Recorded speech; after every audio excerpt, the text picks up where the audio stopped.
Welcome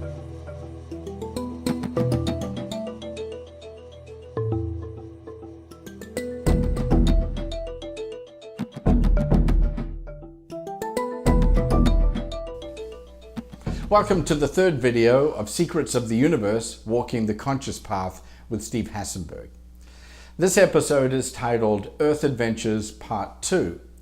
Now, Steve, you had mentioned at the end of the second video that the Tibetans believe when we come to Earth we cry and when we leave we laugh. Why is that? It's a great statement, isn't it? It is, yeah. Yeah. So the reason is because it's the great drama. It's what we talked about before. The point of the Earth adventure is for learning. The point of the adventure after the Earth, from a Tibetan or Buddhist point of view, is for a type of reflection or recapitulation. It's very interesting when you look at what's called NDEs, near-death experiences. And there's a compilation of probably 180,000 near-death experiences that have been written down and researched now by various researchers and doctors. They talk about the experience of what happens when you leave your body, like the experience I had as a kid. And these 180 pieces, experiences, are all the same. It's stunning. Everybody who comes back from one of these NDEs talks about the same thing. I learned when I was looking at my body from a distance, or when I was watching my life in a review, I saw places where I could have loved more. That's the one thing that people always say, I could have loved more while I was on the earth. They do come back. Love myself or love other people? Both. Love the experience? Both. It was all about love. The second thing they talk about is that the earth is a school. It's a place of learning. The third thing they talk about is that they are no longer afraid of death. And so when we talk about crying when we come to Earth and laughing when we leave, the individuals who have these near-death experiences are in bliss. Often they don't want to come back, like I didn't want to come back to my body when I was in the heavens. So the heavenly sphere is its own realm. The Tibetans call it a bardo. They also call earth life a bardo. And the earth experience is a place where you learn, and whatever you learn you go back to heaven or a bardo and you reflect on, and then you come back to earth and have a reincarnation. So in the first video when we introduced all of the different topics and Yes. and you Yeah. You talked about these experiences where you were at a softball game as a Right. child and YMCA camp, and you had these out-of-body experiences. Right. Do you consider those near-death experiences? Do you think you were near-death? No, but I think they're exactly the same. I really spent an enormous amount of time reading about the near-death experiences because they confirmed a lot of my own spiritual experiences that have nothing to do with death.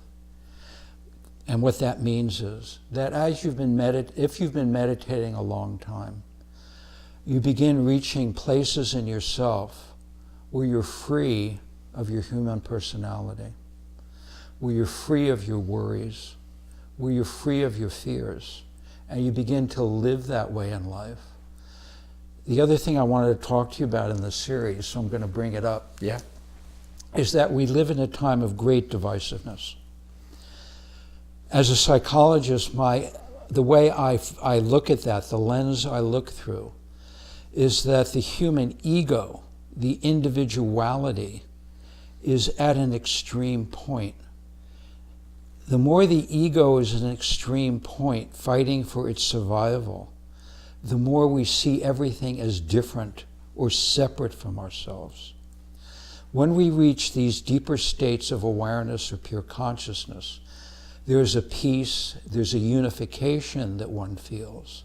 And that, of course, is generated. And one behaves out of that unification, that kind of unified, harmonious fabric. And there's less separation. There's less divisiveness. You begin to see people as your brother and sister. You feel that the plants, the animals, the stars, they're part of you rather than separate from you. So this is why I feel so strongly about the fact that through this course, and we'll be talking more about it, but also through meditation, through mindfulness practice, through yoga practices, the false self, which is the ego, dissolves. And in that dissolving, we become bigger. And in that bigger, that larger quality, we're more embracing of the world, of other people, of other opinions. And I call that becoming a cosmic citizen. Do you have any idea why, at this point in history, the ego is so dominant? Yes, I do. Good. Part of it has to do with information. Mm-hmm. A lot of it has to do with the intellect. We are people who are dominated by our intellects, and there's nothing wrong with the intellect. I love my intellect. At the same time, if our intellect dominates us, the intellect is not a balancing agent. The balancing agent in the human being is the heart. And so when the intellect is overutilized, the heart is underutilized. And again, the idea of practices, the idea of walking a conscious path, is to balance the gifts that we have. One of the gifts we have is love. And so as you go deeper within yourself, and as you understand what your true purpose is here, you begin to perceive life from the heart, perceive life from love more, and that balances the intellect. So the ego is on a roll right now. Everybody is fighting with everyone. Everybody is opinionated, and their opinion is always right. And we're in a very conflictual, very dangerous place. The way out of that isn't going to be through politics. Nothing like that can be ever legislated. The way out of that is to begin to know who we are, where we've come from, and the fact that deep inside of us there is this unity, there's this peace, there is this timelessness that we need to tap into, from my point of view, to save our civilization.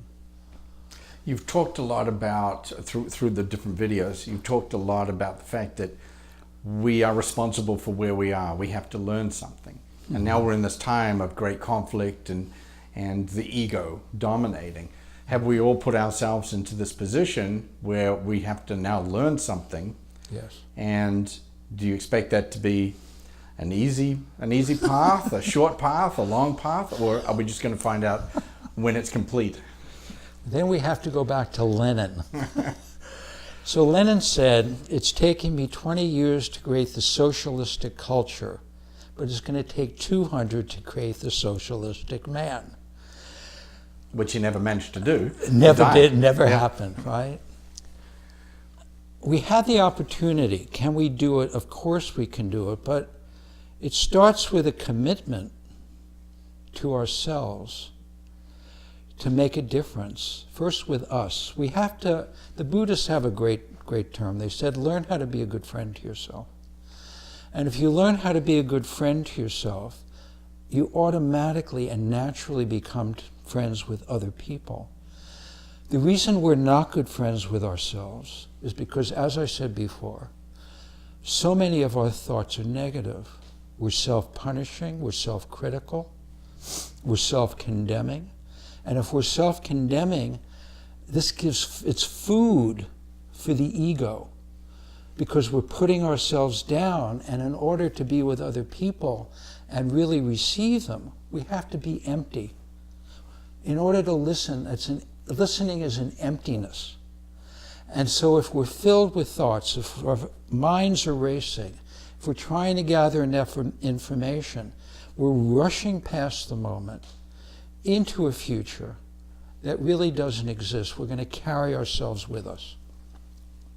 So this is one of the trials and tribulations that you've talked about. The first trial and tribulation is our own state of mind, right?